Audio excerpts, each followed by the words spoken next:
Hey everyone, how's it going? Welcome back to the Rideshare Hub. My name is Dylan. Thank you so much for coming by. This is a place for Uber and Lyft drivers and rideshare and food delivery drivers to come together and learn how to make more income. That's what we're all here for. In today's video, we're talking about Uber drivers, Lyft drivers, and Bolt drivers striking. This is breaking news. So please thumbs up the video so more people can hear this information.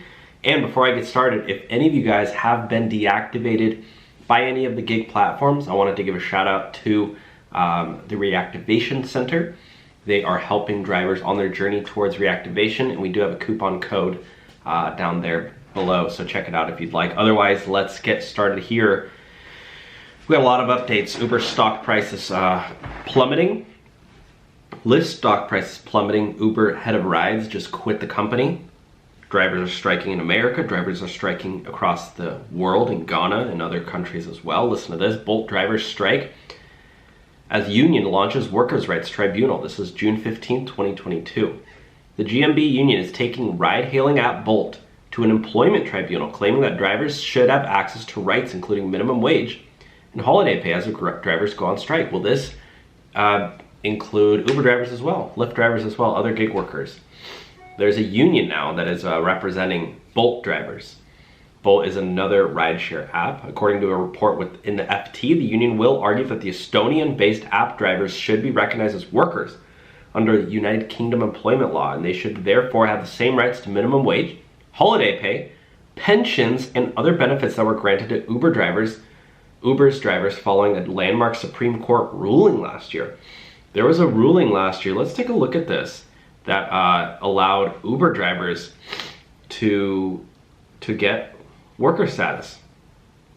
The Supreme Court has unanimously ruled that Uber drivers are workers, a landmark judgment that will have significant implications for the gig economy and ends a long-running legal case.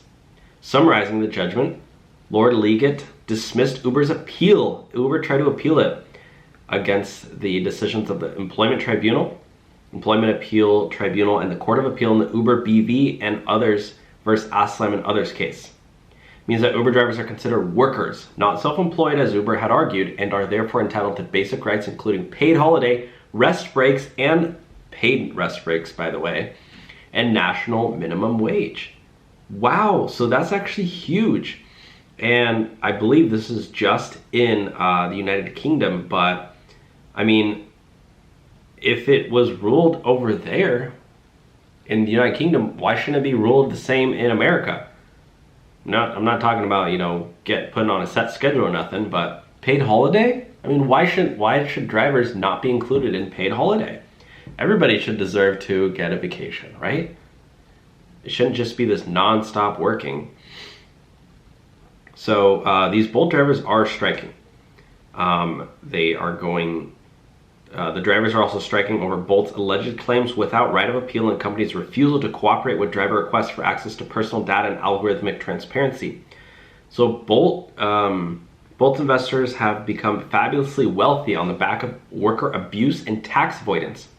Despite their reliance on a public license to operate in the UK, Bolt has unashamedly become the unacceptable face of capitalism with behavior almost worse than even Uber's. Wow.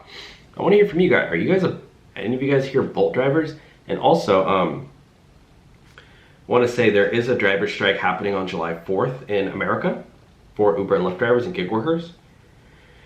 And also, have you guys had any experience with the whole tax avoidance thing by Uber or Bolt or any of the other mentioned gig apps? I want to hear from you guys today. Thanks for watching. Take care. And check out the links below. Talk to you soon. Bye now.